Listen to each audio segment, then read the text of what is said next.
광주 여고생 피살 사건, 검찰의 보안 수사권이 없었다면 그 실체가 밝혀지지 않았을 것입니다. 네, 최고위원 김민수입니다.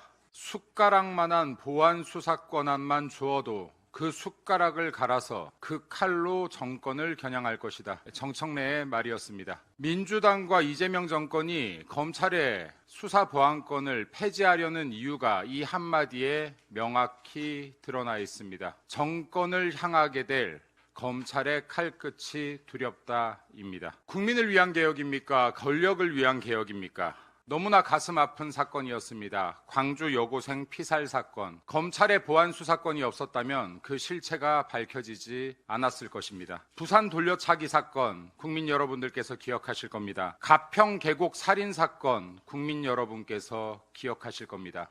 이 모든 사건들, 검찰의 보안 수사가 없었다면 그 사건의 실체가 알려지지 않고 묻혔을 사건들입니다. 검찰이 그간 해왔던 보안 수사의 98%가 권력 수사가 아닌 일반 형사 사건에 대한 보안 수사였습니다. 보안 수사권은 검찰의 권한을 위한 것이 아니라 억울한 피해자를 위한 최소한의 안전장치였습니다. 수사 기관 간의 견제와 균형을 위한 최소한의 안전장치였습니다. 존경하는 국민 여러분, 경찰의 수사만 믿고 우리들의 치안, 대한민국의 범죄 다 막아낼 수 있겠습니까? 민주당과 이재명 정권, 검찰의 보안 수사권 폐지를 강력하게 밀어붙이고 있습니다. 이재명 정권을 보호하기 위한 입에만 발린 개혁, 지금이라도 멈추기를 바랍니다. 검찰의 보안 수사권 폐지 정책 당장 철회하기를 촉구합니다. 6.3 지방선거로 인한 특검에 관해 말씀드리고자 합니다. 민주당이 특검 추천을 놓고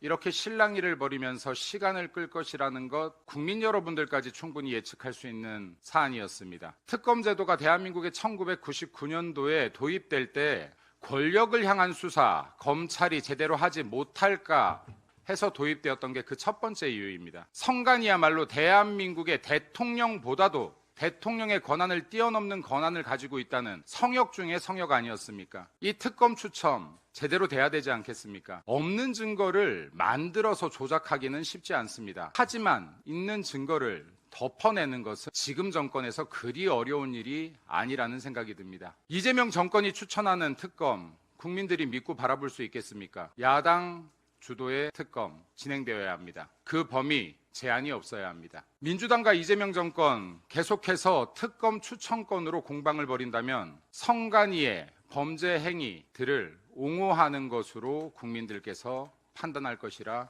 생각합니다. 하나만 더 말씀드리겠습니다. 오늘 국민 입틀막법이 시행되는 날입니다. 가짜뉴스 없어져야죠. 거짓뉴스 선전선동 없어져야죠. 그래야지 강우병 같은 사태, 후쿠시마 오염수 같은 사태, 사드 전자파 같은 사태 이런 것들로 대한민국의 엄청나게 막대한 사회적 비용, 국민적 갈등 없어지지 않겠습니까? 하지만 그 가짜뉴스를, 거짓뉴스를 선별하는 기관이 정부가 핸들링할 수 있다라고 하면 이것은 그 어떤 누구도 인정하지 못할 것이라고 생각합니다. 이재명 정권 가리고 싶은 게 많을 겁니다. 민주당 숨기고 싶은 게 많을 겁니다. 비판받고 싶지 않을 겁니다. 국민의 입을 막는다라고 해서 기자들의, 언론의 입을 막는다고 해서 그 죄가 영원히 덮어지지 않을 겁니다. 당 모가지 비틀어도 새벽은 옵니다. 국민이 주인인 대한민국 만듭시다. 이상입니다.